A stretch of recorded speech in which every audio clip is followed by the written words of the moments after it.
Good evening, everybody, and welcome to our event. I'm Mel Underbaki. I'm the Executive Director of Coalition for Civil Freedoms, and I want to just take about 60 seconds and tell you a little bit about us. We were formed in 2010. You might have heard of Dr. Samuel Larry, and he was our founder. And our mission statement is to defend civil liberties and freedoms, promote a fair U.S. criminal justice system, to advocate for the rights of political prisoners targeted in the war on terror. And so we try to support both the prisoners and their families. One of the ways we support families is by holding a family conference once a year, which is we're in the middle of it right now. And one of the things that we do to support the prisoners is we send them a $100 gift every Ramadan, and we have a few prisoners now that we send some money to every month because they don't have any outside source of income. I know. And we have a very exciting, our legal department is currently in the midst of a very exciting and wonderful project, which is, this is the teaser, you're going to hear about it in a few minutes from our legal director, Manley. And now I'm going to turn it over to Akron, who is our moderator.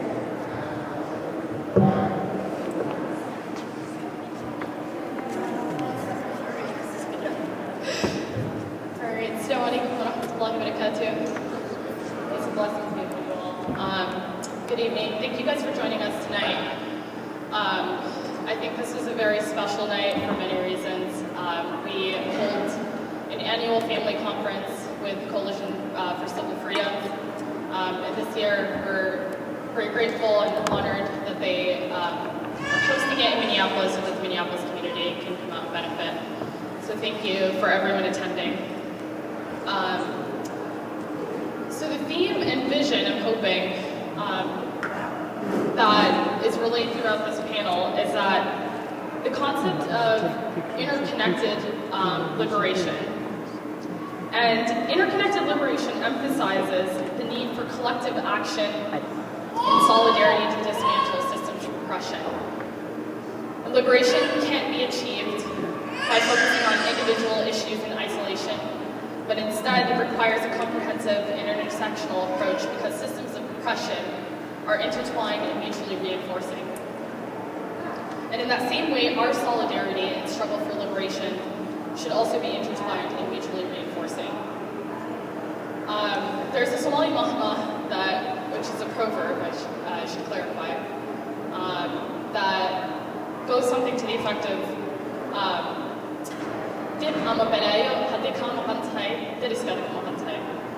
which means that if trouble evades you in the here and now, know that it basically is at the door of your neighbor.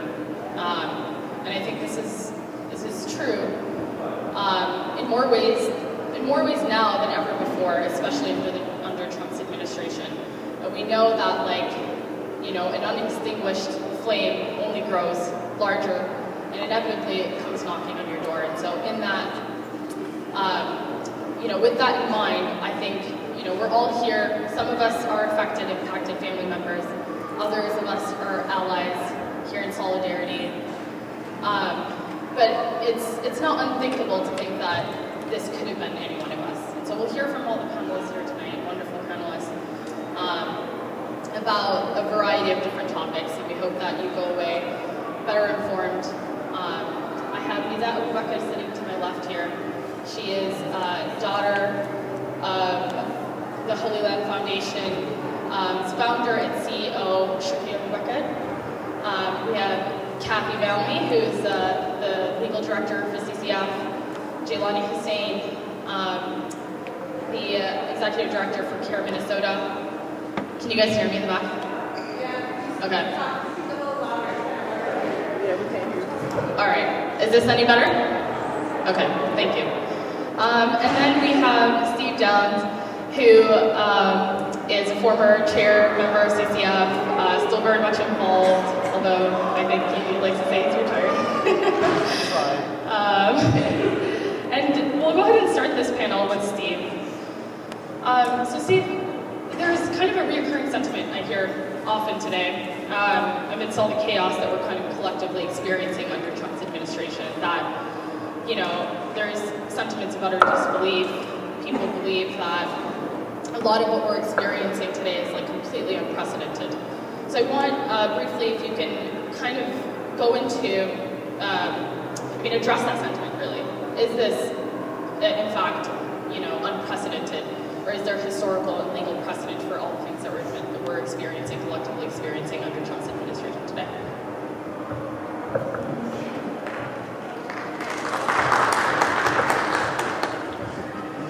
Thank you all for being here. As a lawyer, I am always a little bit conflicted about giving rights. We have Know Your Rights panels, and we try to describe to people what they should do to protect themselves. But as pointed out, we're in an odd time right now.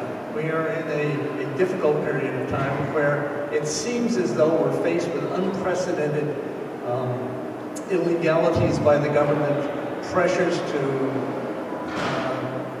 do things that as Americans we would just feel are unacceptable. And I think we need to look at a big picture of it a bit to understand better what really is happening here, because none of this is unprecedented. America, since its founding, has vacillated between two poles. The Declaration of Independence that says all persons are created equal, and the Constitution that says that black people are 2/3 or 3/5 of white people.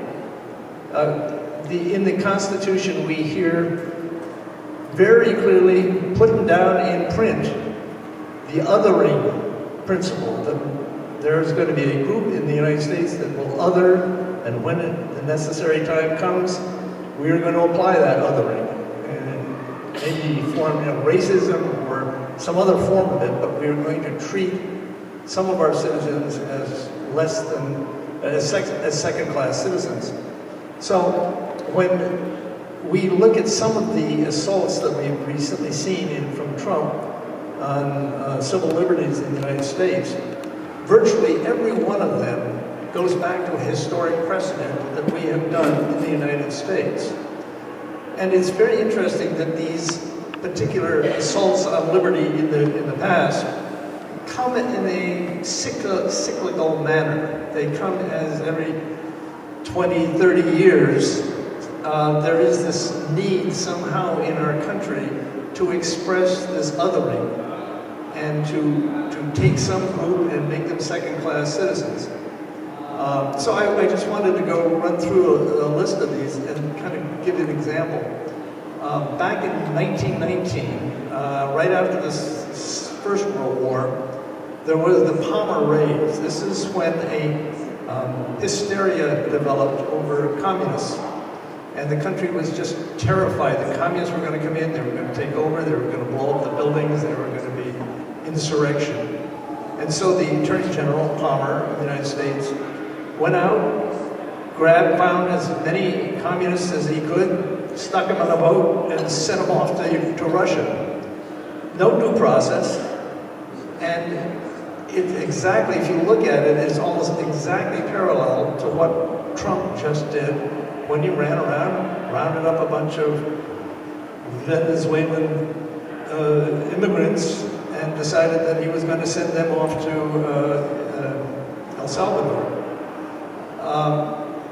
The precedent there is clear. This isn't unprecedented. We've seen it before. And what happened was that the public turned against Palmer. At the time, everybody was calling out for relief from this communist oppression. Soon after he did that, although he was cheered at the time that he did it, very soon after the country looked at it and said, oh my God, this is not who we are as Americans. This is awful. And his popularity fell down. He wanted to be president. He ended up as a nothing. And that all happened because people spoke out.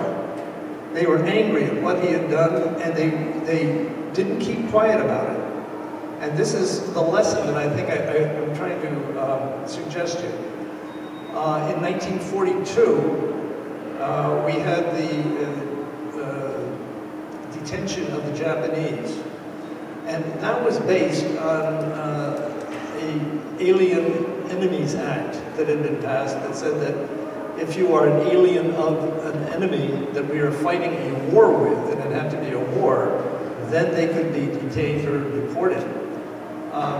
That very rule was again applied by Trump just recently in the case of Venezuelan gangs. He said that they were essentially making war on the United States, and so he could apply the Enemy Agent Act.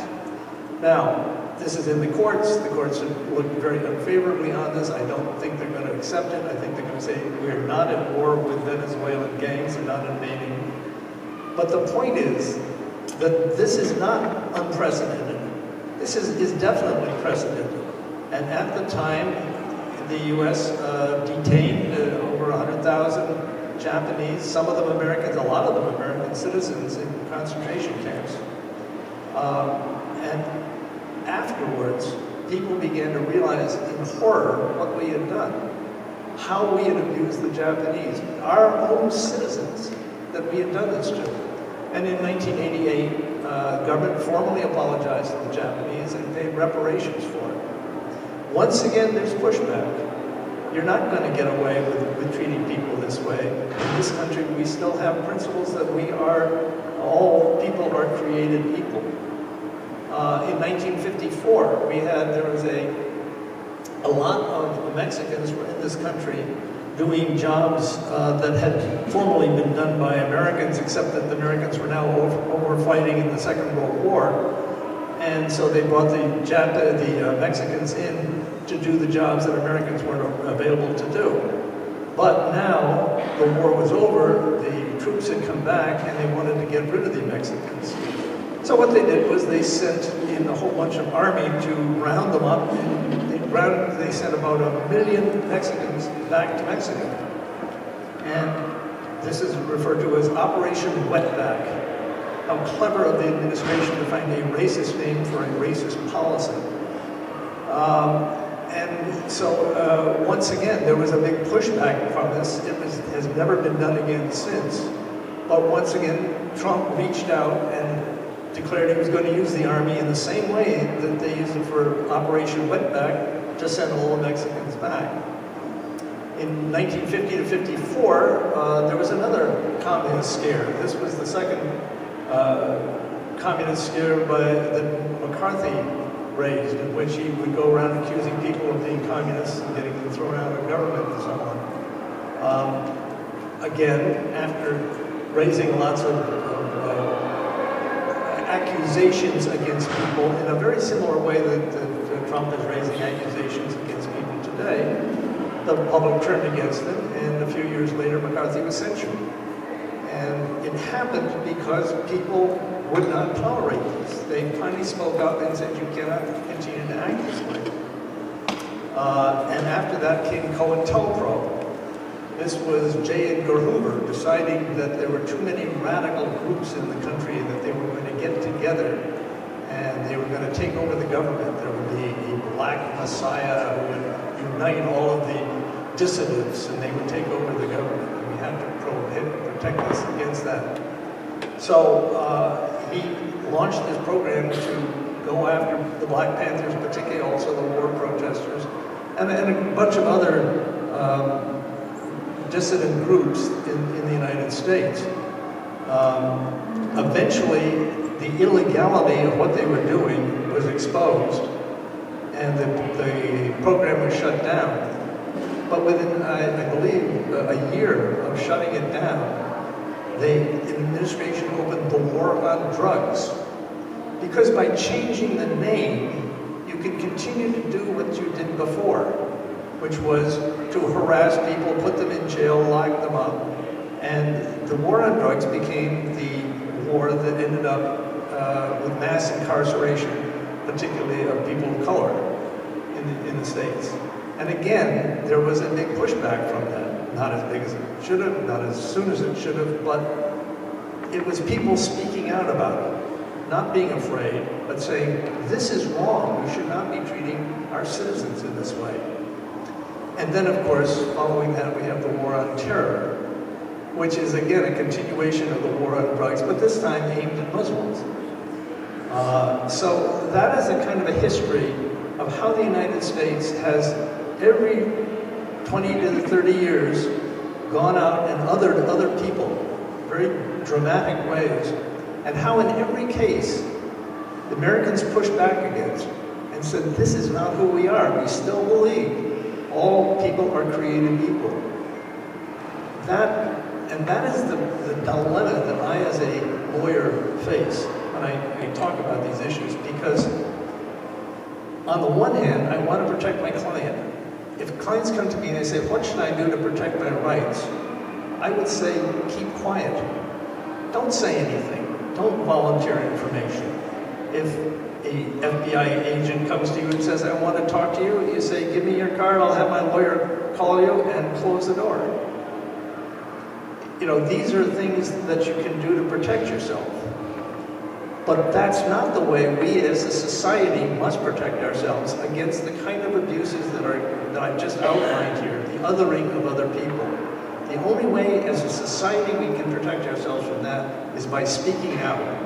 And we have to speak out in our own way. And I'll just end my question, one little thing here. There's a risk involved in speaking out at the same time that there's an obligation to do it. There's some people in the society that have very little risk in that. I would say old white lawyers probably have very little risk. And therefore, they have the most obligation to speak out. And if you see old white folks sitting around not speaking out, go up to them, kick them in the butt, and tell them to get up there and start speaking out, because they are the ones that should be doing it. On the other hand, there are some people who are genuinely at risk, and for example, undocumented immigrants. And as to them, you might want to moderate in how you do it, but you still need to speak up.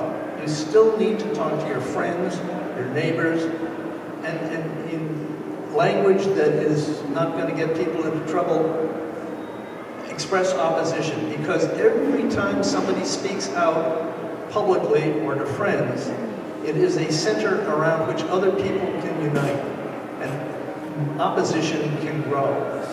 So, anyway, that's a very, very long answer to a question.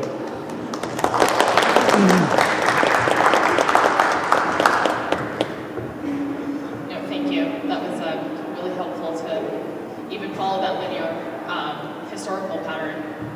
I just want to stay with the war on terror for a little bit. Kathy, if you can speak to, can you guys hear me? Sorry, I'm really struggling with this mic. I'm going to stay with the war on terror for a little bit, and I want Kathy, if you can sort of elucidate and expand on what, in layman terms, if you will, what does manufactured terrorism look like? What does that mean? And what does preemptive prosecution mean? And then how can our communities and people stay safe? All right, can you hear me okay? All right, so after 9/11, the government was told you better prevent another attack, and the way that they decided that they wanted to do that was to arrest people before they did anything, right? So that's basically what preemptive prosecution is. Steve kind of came up with the term preemptive prosecution, but the government had, in a press conference in the first case we were involved with, the Yasin Arif case in Albany, New York, was completely innocent, basically framed in a sting operation, and they had said, well, we did this to preempt anything. So they used that word preempt, and Steve said, oh, that's a preemptive prosecution. And we started learning about other cases, and then we formed Project Salam around 2007, and kind of developed this theory of, not really a theory, but an identification of what the government was doing, right? That they were using certain techniques that had been developed kind of recently. The way that they use sting operations is recent. There used to be something called an entrapment defense. Technically there still is, but there really isn't, because no one has ever won on an entrapment defense in one of these cases, because the jury is told that if the defendants don't back out of the plot, if they respond to, like, say in the Newbert case, they were one of them was offered $250,000 and said, oh, okay, that's classic entrapment, that's like the definition of entrapment.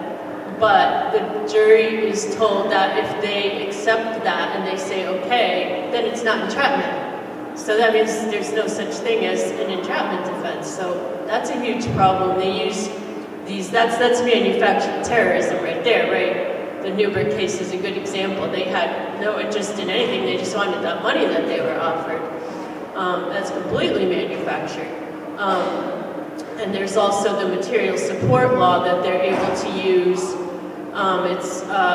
If you are seen as giving any kind of support to a group that the government calls a terrorist organization through this method that they use, which is not fair in any way, but if it's a group that's on that list and you're supporting it in any way, even if it's a peaceful way, and you are supposed to have coordination with that group, but that's really tricky. So they use that, and then they extend it even beyond that in certain very unfair cases, as Nida will probably talk about with the Holy Land case. It's a huge problem, so that's one of their big tools, material support law, sting operations, and they combine them, so they'll have an informant trying to convince somebody to swear an oath to Al-Qaeda or whatever. They do that all the time. It's like their little conviction in a box. They go after a vulnerable target and try to work on them, offer them something, whatever the case may be, and then they have a conviction for 20 years. It could be up to life, depending on the charges, because the other charge they love to use is conspiracy. Conspiracy to kill, conspiracy, various kinds of conspiracy. And it doesn't take a lot to get somebody charged or convicted even of conspiracy. We've seen a lot of cases that were basically guilt by association.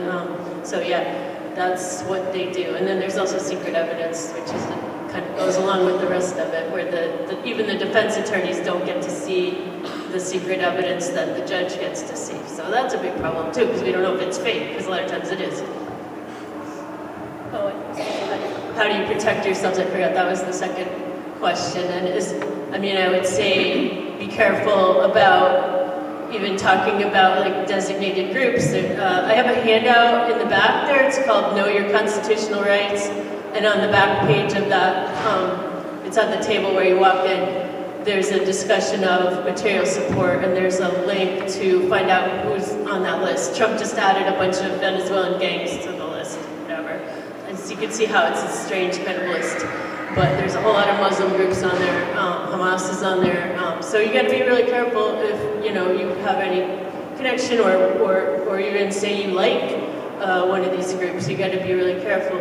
So that's one thing. And then also, you have to be wary of people who approach you and say, oh, what they're doing is terrible, they're torturing these Muslims, look what they're doing in Gaza, oh my God, it's genocide. Of course it's genocide, and we have to speak up against it. But if they start saying, well, we have to send money to the fighters, and be wary of that, because that's easily could be an FBI agent trying to set you up in a case.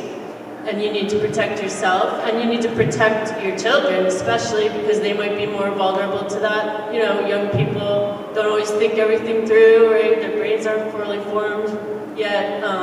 So you got to really be mindful of young people and that they are vulnerable to this, and try to work with them to find other ways that are more effective and safer for them to channel their very justified rage, right? So, yeah. Thank you. I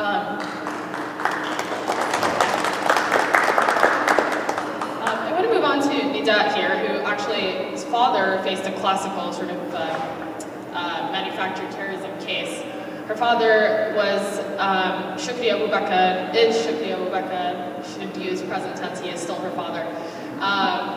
And he founded the largest non-profit charity organization, largest Muslim relief organization of its time. And it's ironic that the very thing that helped thousands of people across the globe and locally was also the very thing that landed him his 65-year sentence. And so I want you to sort of tell us about your father's story.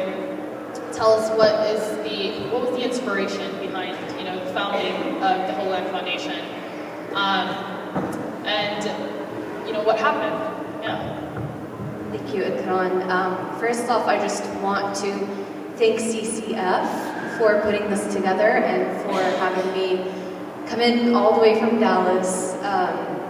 Shout out to CCF. They have been there since day one, and I've been coming to these family conferences for the last 13 years now, since 2013, so it's like, yeah, 12 years.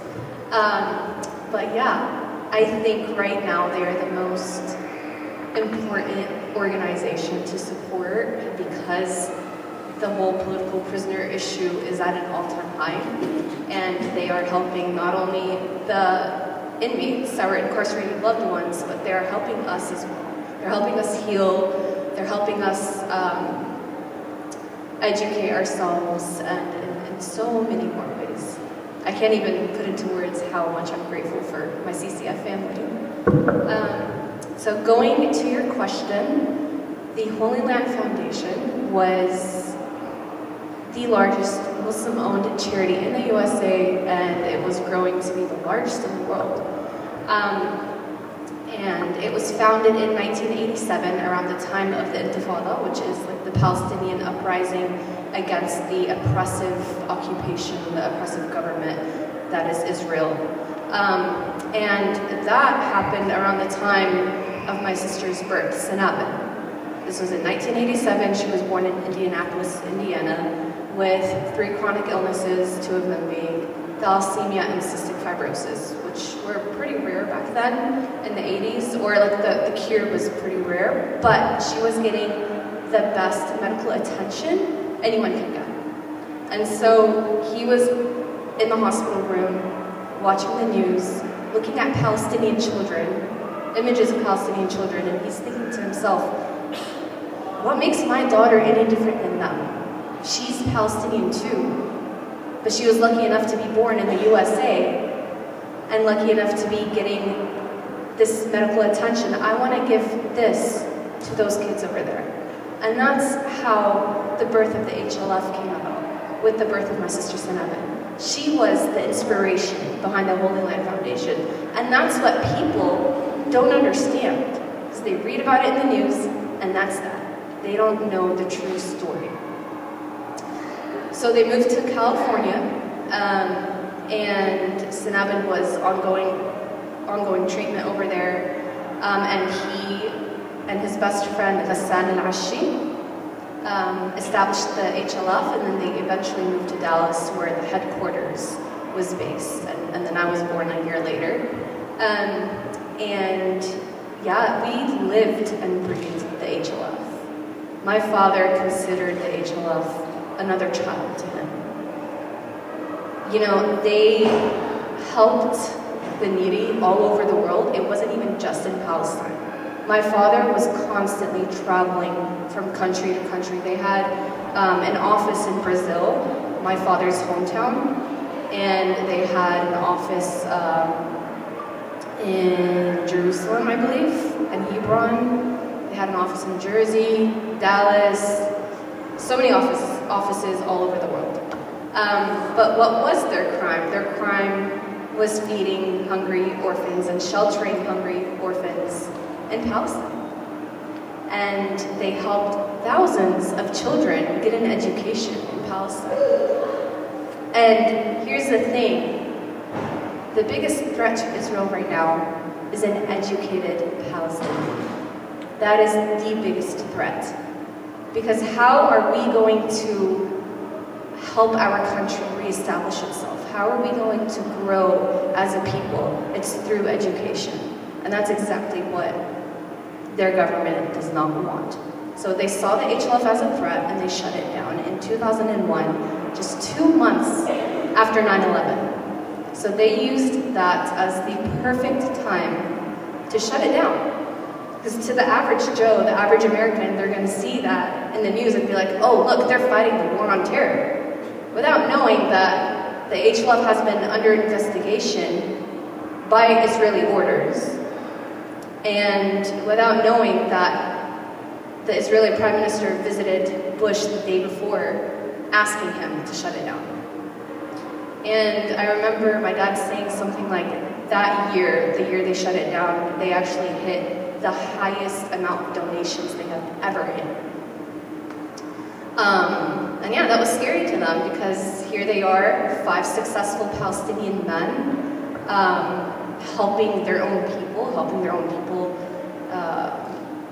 grow, right, and get an education.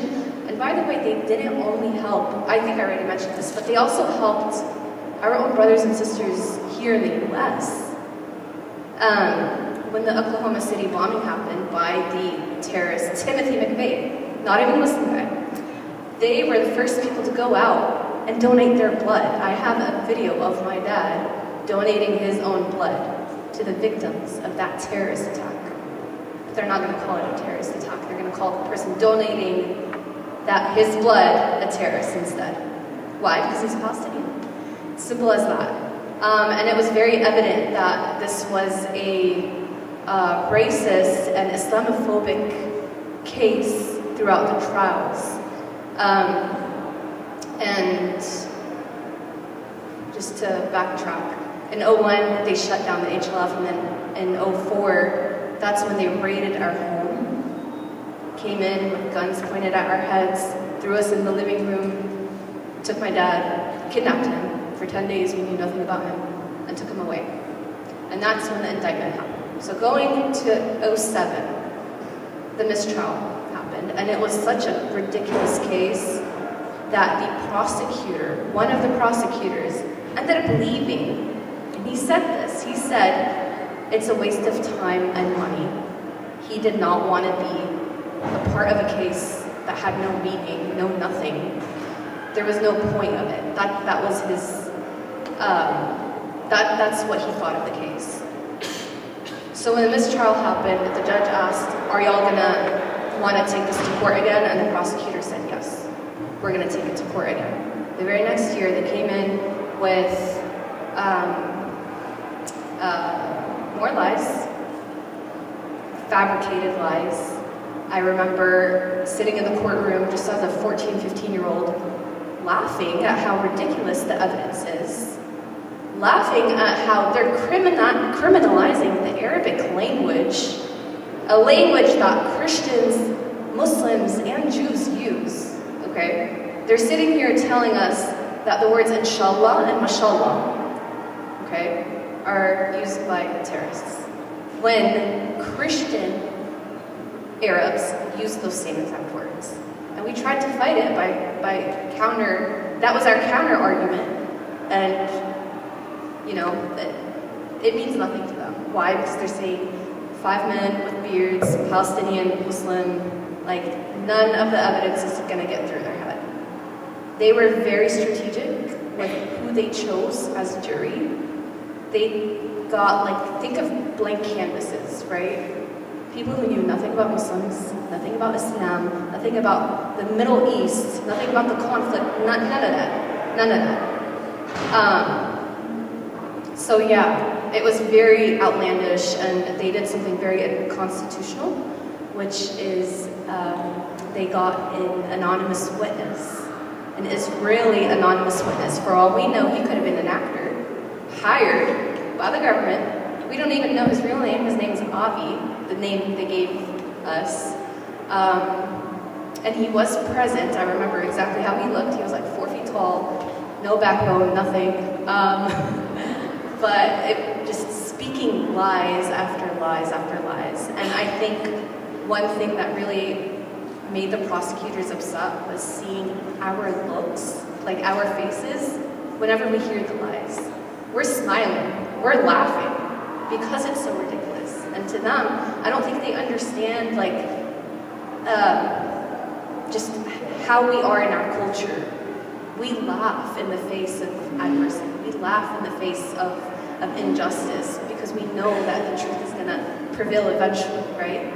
And that's what keeps us going. So yeah, long story short, guilty verdict came out after months of waiting.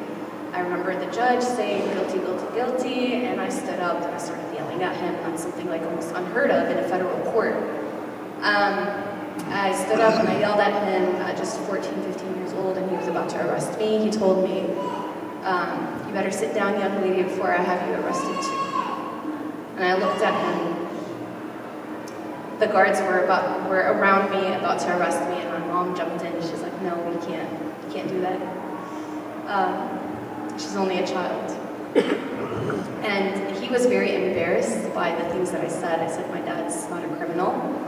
My dad is not an animal. You cannot lock him up in a cage. Me, as a 14, 15-year-old, saying that to a judge, an old white man. Yeah, I remember that day perfectly. But the community showed up for us that day. And that is just living proof of how these men impacted our communities. My dad helped establish dozens of communities all over the US. The Dallas community wouldn't be where it's at right now if it wasn't for my dad. He was much more than just the CEO of the Holy Land Foundation. He was a youth worker. He was an imam. He was traveling almost every Friday to different states to deliver like the Friday address. So yeah, that's the type of person my dad was. Everyone loved him, and it showed on the day of the guilty verdict. Hundreds of people packed the court.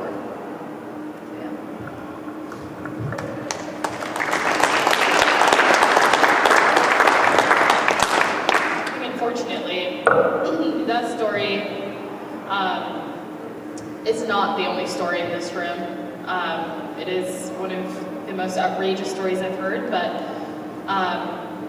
more likely than not, the person sitting to your left or right has faced a similar story. And I think one of the most outrageous things I recall you telling me about your father's case was that one of the witnesses who was brought to testify was former IDF soldier.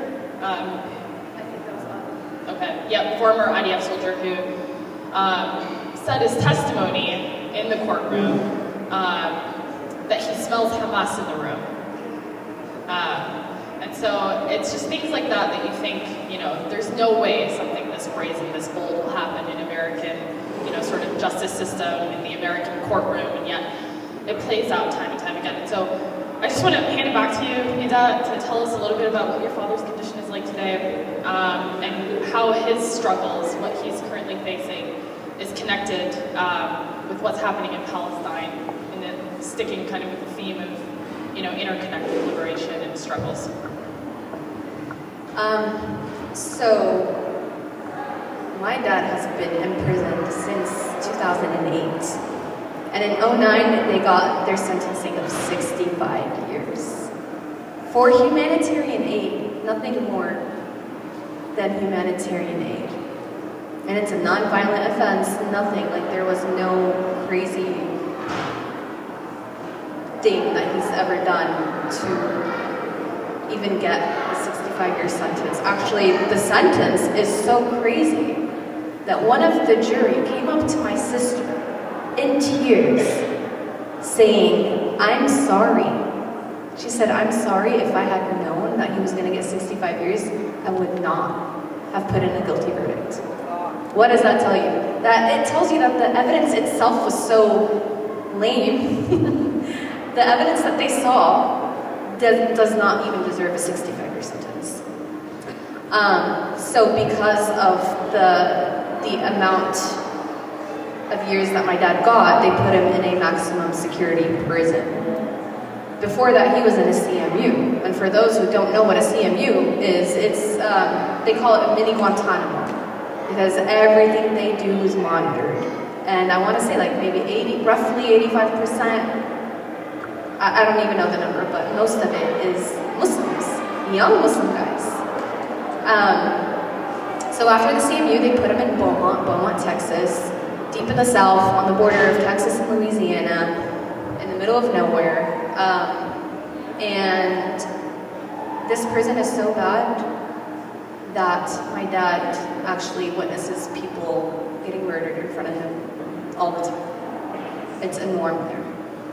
Actually, my dad right now, his job, he gets paid cents an hour. His current job is cleaning up the blood. He has to put a hazmat suit and everything. I actually found this out the other day. To envision my father, a person who would wear suits like this every day, traveling the world, now in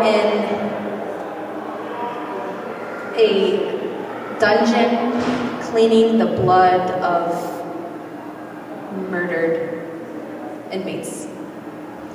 Yeah, that's his job. And they get paid cents an hour. Again, cents, like a couple of cents an hour. So the conditions there are horrible. It's an actual dungeon. It's a hellhole. It's hell on earth. My dad even says he feels like there's just a black cloud, a dark cloud on top of this prison and prison only, just in this area. It's almost never sunny there. But regardless, my father remains steadfast. He is the perfect example of what it means to practice sumud, which is steadfastness, throughout everything that he's faced in prison. You know, after everything happened in Palestine, after October 7th, they've really been cracking down on him because they know they took everything away from him. All that's left is his faith, right? And his words, and they're trying to silence him. They know that you can't take away an idea. This is what they're trying to shut down. They're trying to break him by taking away his books, taking away people from his contact and visitation list. Miko Pellet, y'all know Miko Pellet. They took him away from his visitation and contact list. They're taking away the people who have been successful at amplifying his voice. Authors, journalists, filmmakers. We have someone trying to work on a film. They took her off the list. And he's not allowed to write back anymore. He gets letters sent in by the dozens on the daily. He can't write back to anyone. And to him, he's saying, you know what, that's fine. And as a protest, in form of protest, let the letters keep coming in. Let's force them to sit down and waste their time reading in between the lines. He's like, let everyone know that I want more letters. And he already gets dozens of letters a day. He gets letters from all over the world, France, Germany, US, everywhere. It's incredible. And that just shows you the kind of impact my father has made. Not because he's trying to make a change or anything, but just the way he carries himself. Over the last over the last 17 years, he's converted like over 70-some people. Again, not because he's going out and giving dawah, no, but because of the way he carries himself. One of his friends of 7 years, who was with him for 7 years, was recently exonerated, and I got to meet him in DC. So cool. He told me the way he met him was he was just walking around the prison and he heard a beautiful voice echoing the halls. He heard my father reading Quran. He followed the echoes, he followed his voice. He saw this man just chilling in the corner, reading Quran, and he went and sat right next to him. And the rest is history. That very same man is the one who saved my dad's life when my father had a near-death experience 2 years ago. He was in the hospital for 3 days, we knew nothing about it. The COs had sprayed, something like pepper spray to break up a fight. And to them, my dad is just another inmate wearing a khaki suit. They're not going to differentiate or have the time to differentiate between the people. Mind you, like, they respect my dad because of how he carries himself. But they're not going to sit there and be like, oh man, that's Baker, let's get him out before we spray this. No. So they sprayed it, my dad fell unconscious, and he wasn't breathing, he was blue. And then Edward was like, we have to get him out. He was telling the guards we need to get him out. And usually when that happens, they keep them in there to die. Yeah, they took him to the hospital, and that's basically how my dad is living. That's how my dad is living. And I think that day, the day we found out that my dad was in the hospital, kind of like ignited a fire in me, a fire that had already started the day they raided my home. It ignited a fire in me to keep going and I started an online campaign that day, that very same day. I connected with all my connects who had a huge following. And I said, listen, this happened to my dad, we're gonna make this viral. I'm not gonna let my dad die in prison, because he is living in a cemetery. They are buried alive in prison. All of our brothers and fathers right now, they are used as scapegoats, buried alive.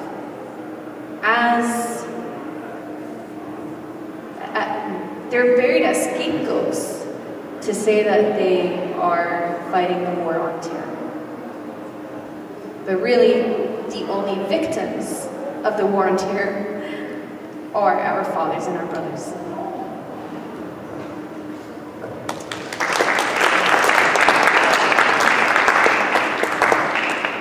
Thank you, Nida.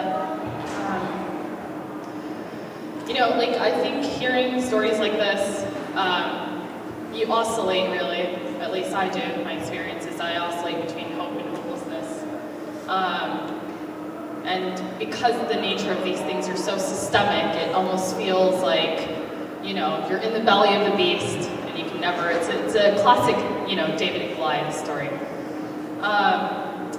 But I like to believe that David wins every time. Like that is the story, right? Every single time, David wins. And we are larger in numbers than the powers that be.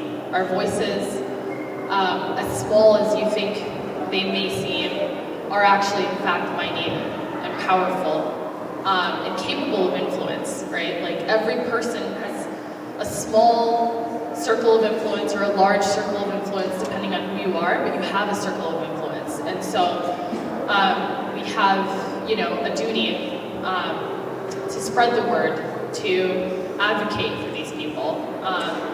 And I think that many of you are people of faith. Many of you are Muslim, many of you are Christian. You may be of other faiths.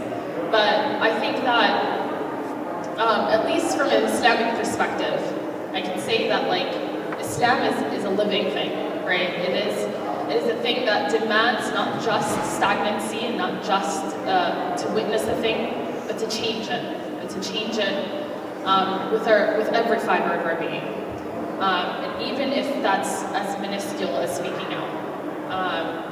And so I want to kind of switch gears here.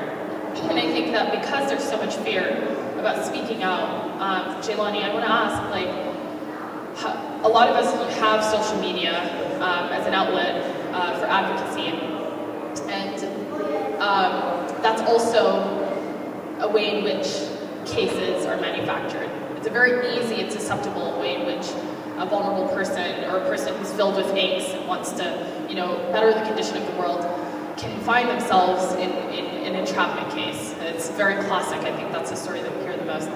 And so, what do you advise on, social media caution and how can people both advocate for causes that they care about, worthy causes, but also stay safe?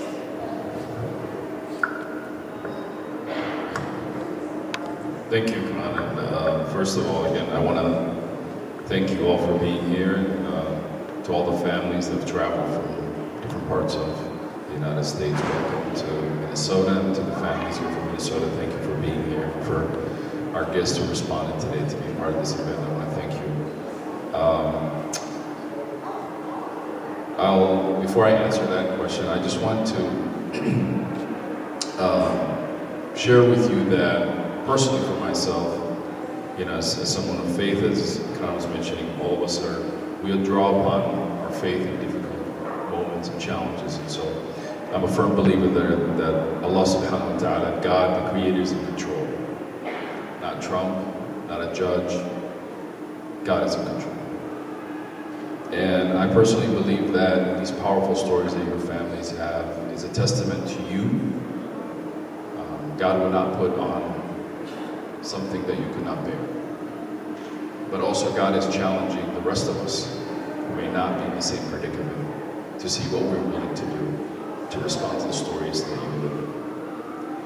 And so, at CAIR, Minnesota, we, on a day, average year, about 5,000 calls, about 400 cases, legal cases. The other cases are sometimes through advocacy. The one thing that I've learned in the last 10 years of working at CAIR is that every single family who's going through different issues are the inspiration of the work. The fact that you stand up and you challenge the system in itself is perhaps the greatest hope for all of us. There's many things you could do, but standing up and challenging, continuing to speak, is in itself the effort to change the system. And so continue to do that, continue to speak out. And to Kran's point, social media has become a space where there is a great opportunity to share information.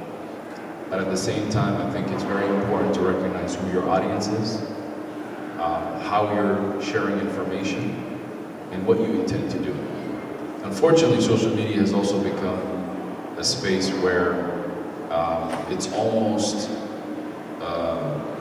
in TikTok and other places, it has become almost a place where shock and awe is more viral. The more shock, the more viral. Good content that could provide real information today is missing. And also, there's a lot of segmentation of audience based on how the algorithms find you. So sometimes information that you put out there are going to go directly to a certain segment of the population, right? And you're going to miss out a lot. But I think advocacy is essentially important, speaking up and educating people, and holding people to the truths that they know, not the truths that you know. So sometimes we speak to our own audience, so we share certain things to them that resonate to us, but we also have to ask those who are not with us to show them the contradictions that they live in. I'll give you an example. January 6th, rioters. Some of them call rioters, some of them call prisoners of political prisoners.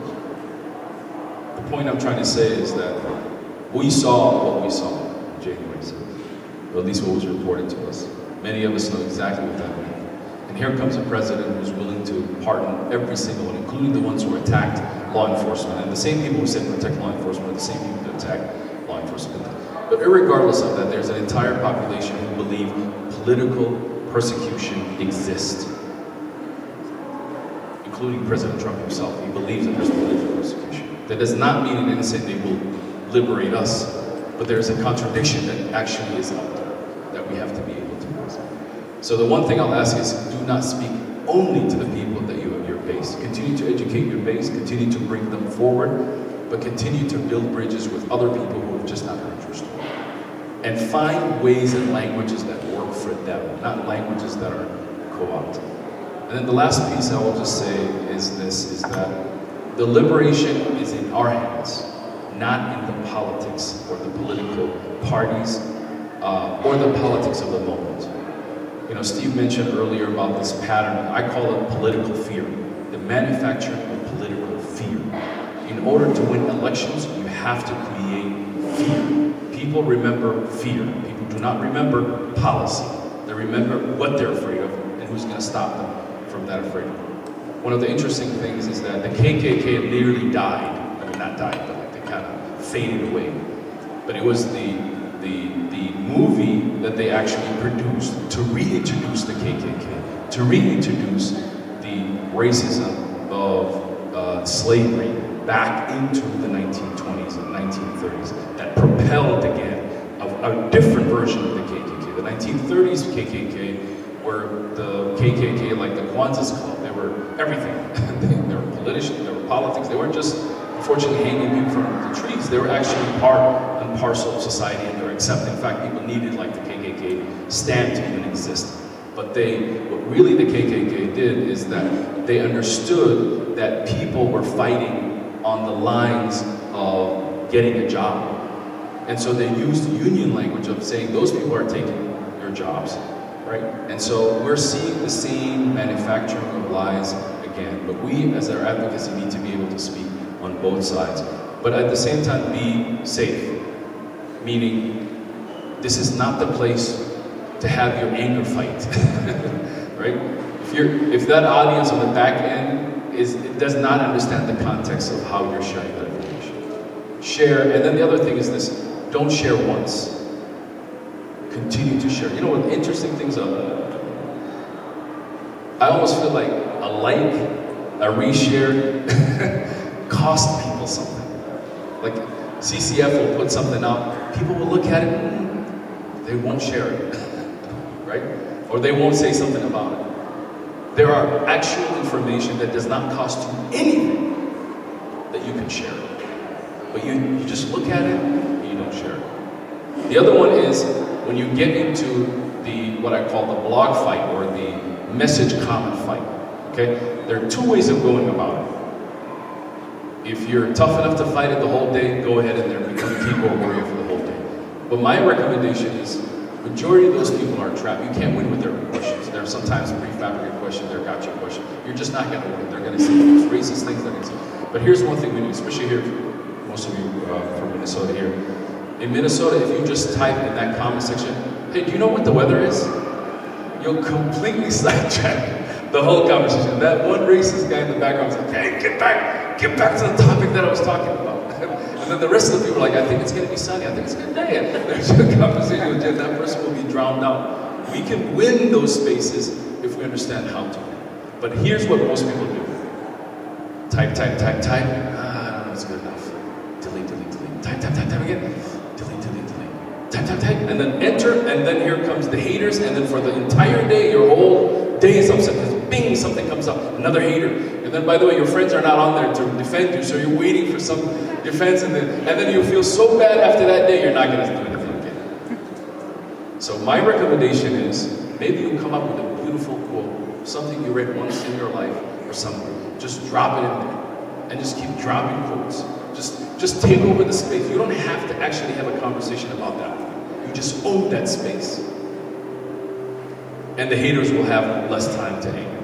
And again, that's what we're struggling with. Good people refusing to speak up and share. The easiest thing you share, just reshare whatever CCF sends, just press reshare. It ain't costing you anything.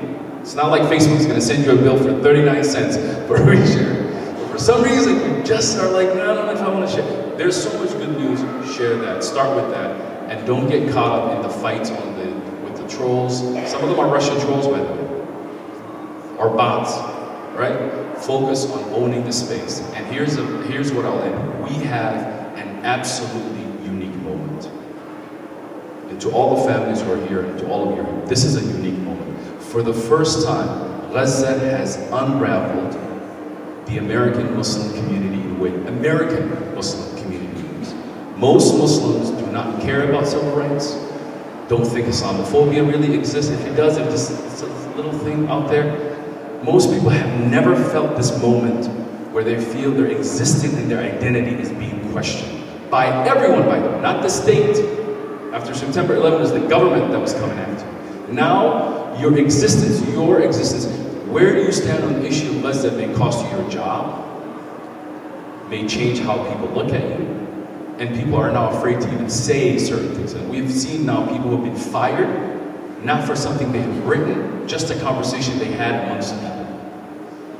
But it's the fear and the inability for people to stand up that's going to cost us. So what I recommend is this is the moment to tell your story again. The ears were not open until this war where everybody felt some sense about vulnerability. I had a conversation with someone, I'll end with this, who told me, he said, Brother Jaylani, now I understand what you do at CAIR.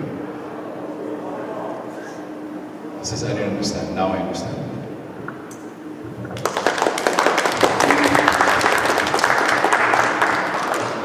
Just to make a couple points about the issue of security on social media. If you're a U.S. citizen, you can pretty much post what you want. I mean, you know, you don't get into these big fights with these trolls and stuff. That was really good advice. I like the thing about the weather. But you know, but just be careful about not violating the material support law. And don't make like actual threats, because those things are illegal. But other than that, you can. But if you're a non-citizen, you know that people are being targeted for things that are their First Amendment rights. And so just, you know, if you're going to do it, be aware that may be a risk. And also with regard to messaging, you may think that you're sending a message on Facebook and that it's private because it's not being posted on your public page, or maybe your page is private. It's not private. Nothing on Facebook is private, really. If the government can do a fishing expedition with not even a warrant, but just like a subpoena and get all those messages fairly easily. I mean, there needs to be an investigation, but that's not secure at all. So don't think that it's secure to send a Facebook message. Signal's secure. WhatsApp somewhat secure. So yeah. Signal's not secure though. No, Signal's still secure. You just can't add reporters to the thread. When we're talking about bombing the Houthis.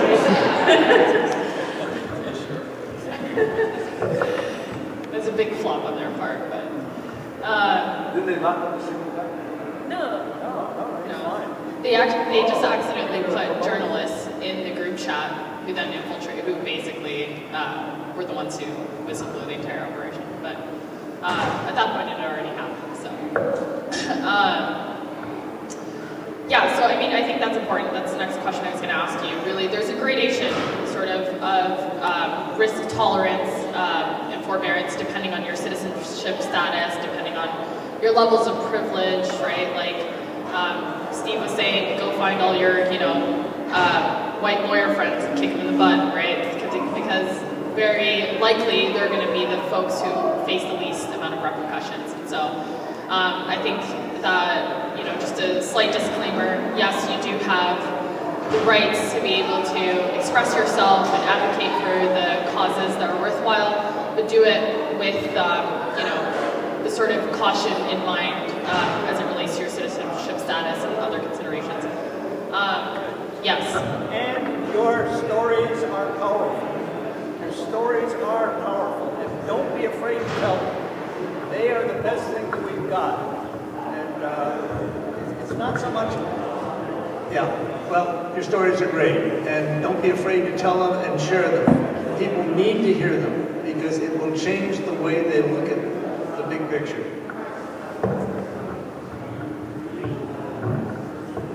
I'm going to toss this back to you, Steve. But there is a case that you guys worked on, both Kathy, yourself, and the legal team with CCF called the Newburgh 4 case that kind of combines a lot of the topics that we spoke about, a lot of the elements are there. We are working currently on compassionate release motions for 3 of the young men who were arrested here. And so I'm going to pass it over to Steve to talk about the Newburgh 4 case, which is a hopeful case. I'm hoping that we walk away from this discussion feeling hopeful.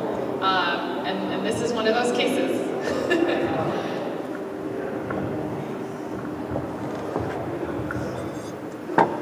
So the FBI was given the task of going out and finding potential terrorists and getting them locked up even if they haven't committed a crime.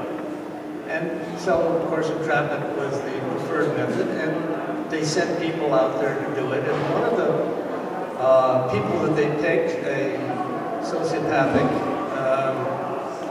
criminal who had been convicted of 47 felonies, and the FBI decided to use him as an informant, sent him down to Newburgh to hang out in the parking lot of the mosque and see how many people he can induce to get involved in terror. And I'm just going to try to give an illustration of how this worked. I don't know if this is going to work here, but this is an approximation of how the case unfolded. My friend, you look really interested. Would you like to do some jihad? I want to cuss at you, but I'm not going to cuss at you. I have a bomb here. Would you be willing to plant it for $10? Plant it up here. Would you be willing to do it for $100? $1,000? I'll call the police on you. $10,000? $100,000? Did you get the picture? Now, this is what eventually happened was that by offering enough money, they got a bunch of guys who were just out of jail. They had no job. They had no good education, no prospects, no money, and some guy was coming and offering them thousands of dollars to engage in this activity. And so they stuck with it for a while, but eventually no money showed up. So they lost interest because that was the only thing they were interested in. So the FBI came back and said, or the informant came back and said, how about $250,000? $250,000. You don't have any money, you don't have any prospects. For that, they were willing to go over and take a bomb, which was handed to them by the FBI, and planted it. And then helicopters came over, people came down on the ropes and arrested them. Armed personnel carriers came through Newburgh and rounded everybody up. And the FBI filmed it and gave it to the news media so that they could show it on the evening news with the title, FBI Arrests International Terrorist Group. FBI Arrests International Terrorist Group.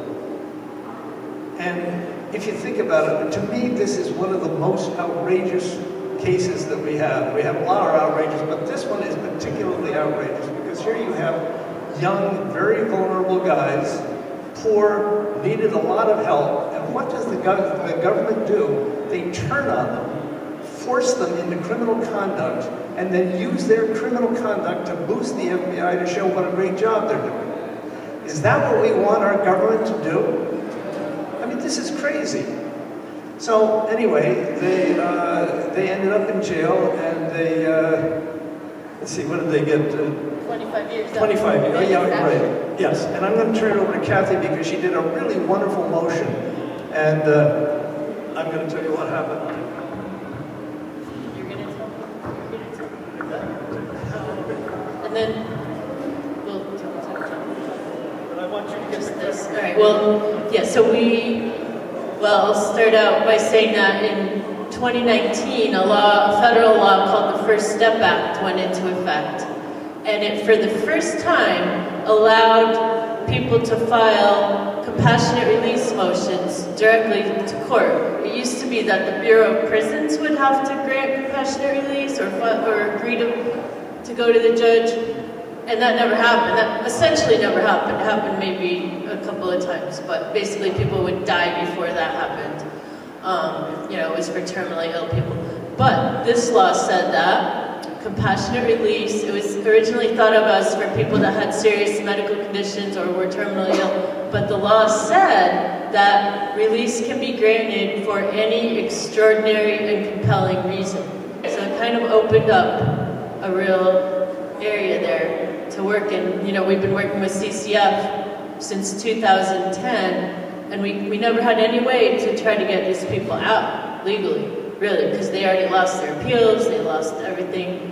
There was almost never any way, but this was a way. So then the pandemic hit in 2020. So then we did start filing a bunch of pandemic-related motions based on people's risk from getting COVID in prison, people that had underlying health conditions like diabetes or a rare autoimmune disease that somebody had or different diseases.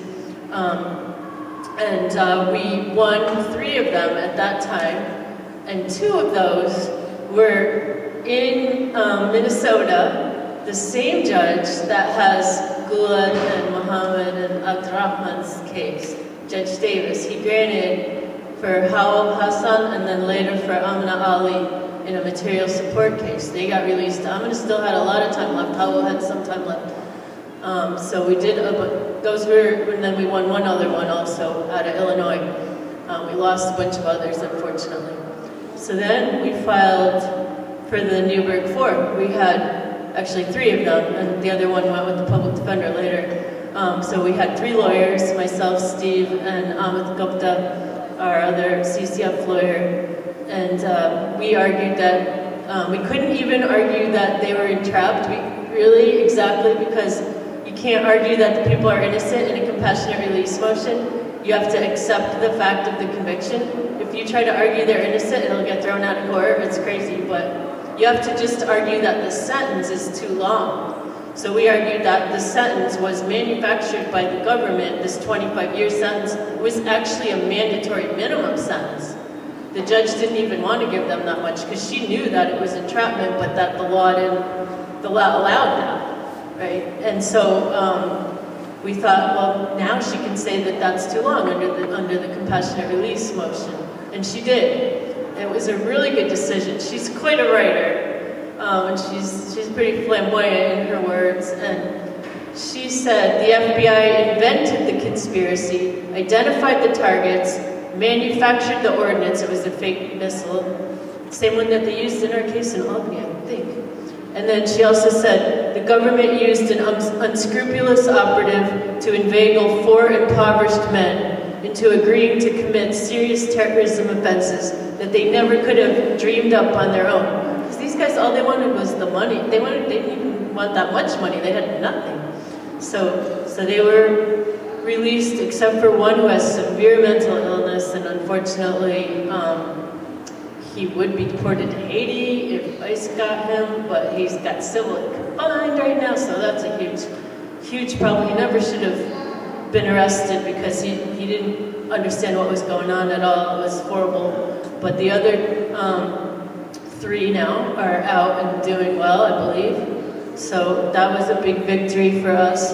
And then we decided we wanted to file for 7 other people right now. So 4 of them are the Fort Dix case, which is 3 brothers, Duca brothers, that were sentenced to life, and life for nothing, really. A conspiracy to kill unknown people at an unknown place at an unknown time. Like, there was no actual plot, no actual conspiracy, but it was considered conspiracy because of the problems with the conspiracy law.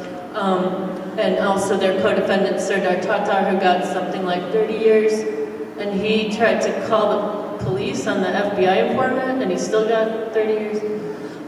So we're filing for them, and then we're also filing for the 3 in the case here, Guled Omar, Mohammed Farah, and Abdurrahman Daoud, because, you guys probably, a lot of you know about the case. There were several co-defendants.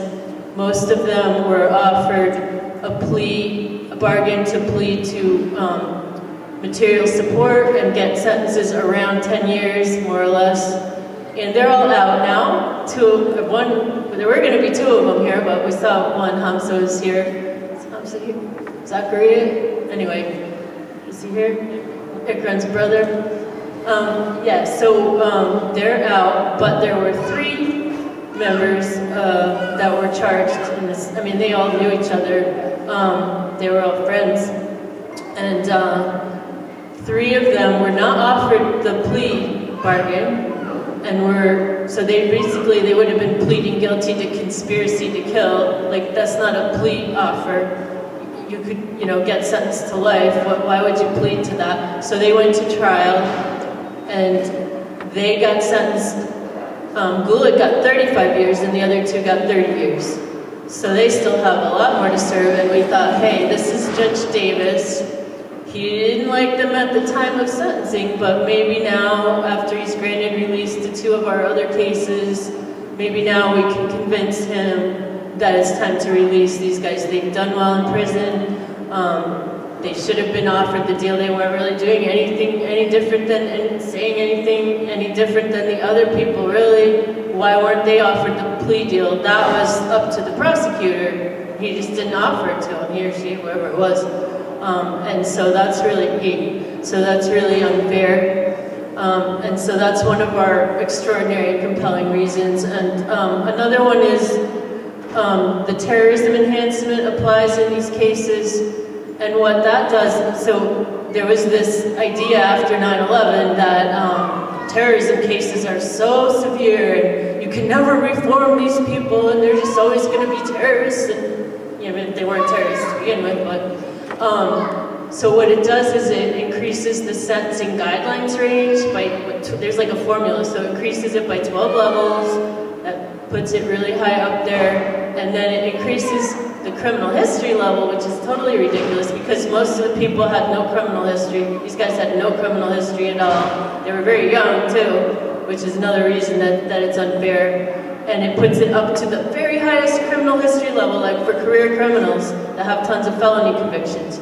And so you look at that, your guidelines range is 30 years to life, starting off with. So the judge doesn't have to follow it, but they take those guideline ranges very seriously. And so that's really unfair, and that was based, so these sentencing guidelines, theoretically, they're supposed to be based on evidence, like statistics or empirical evidence. This is one of the ones that was totally not based on any evidence. They just decided that it's so dangerous and that you can never let them out, basically, that they're going to keep trying to blow things up or whatever. And they said that in the Duke case too. The judge said, you can never be reformed or something like that. But it turns out at that time there were no statistics on recidivism in terrorism cases, whether they're real terrorism cases or fake terrorism cases. They kind of lumped them together. We deal with the fake ones basically, but where there was no actual violence. But there was a woman named Dr. Olmi Hodwitz who we discovered when we were looking for some more support for this motion in particular to convince Judge Davis.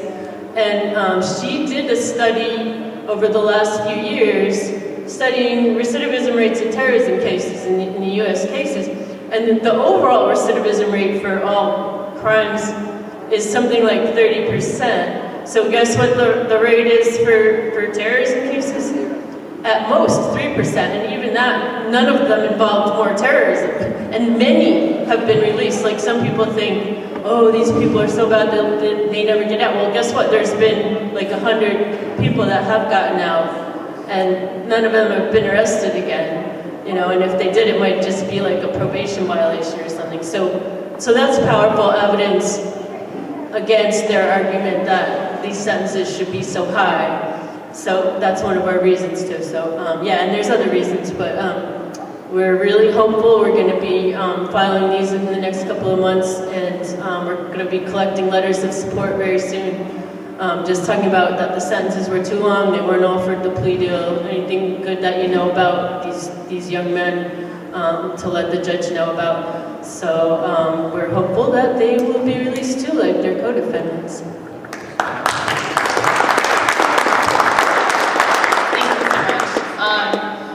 We're going to move into the next part of our event for the evening, and we'll close this section off with a beautiful poem written by Abubaker, Nida's father, and then we'll move on to the next part of this event. Alrighty. So, a part of a way my father copes, aside from art, is through writing and through poetry. And he actually just completed his poetry book. It's up for pre-sale. And we have the link. I have a QR code in the back with all the hoodies that say Black Muslim Lives Matter. So yeah, on your way out, if you want to go donate and then also scan the QR code, that would mean the world. So I'm going to read this poem. It's called Guilty. Home is right here, I'm told. But home is where I'm whole, not 1/3 a thing and 2/3 nothing. This here is a burial site for the outcast to do the unliving. Habitat for predator miseries. Inclement climate, sunshine observed, not absorbed. Air chronic cough reeks of a conscience long lost, but still winning. And I must not resist unrest, I'm told, especially when under a therapeutic restraint. Like when a leg elbows my neck and my back meets my chest, eyes blink to blink. Heart jumps from hum to numb. And I can feel no more pain, no more pressure, only the high in my captor's pleasure. But when the deliberations come to an end, the verdict will say, guilty, guilty, guilty. Not I, but he. Not my neck, but his knee. Not the man who knew how fine men and women, but the madness that never knew that not being humane was not being human. Thank you all for being here tonight. Beautiful. Absolutely beautiful. Like Nida said, her father's book is available for pre-sale. There's a table at the back that's got QR codes and other ways to support.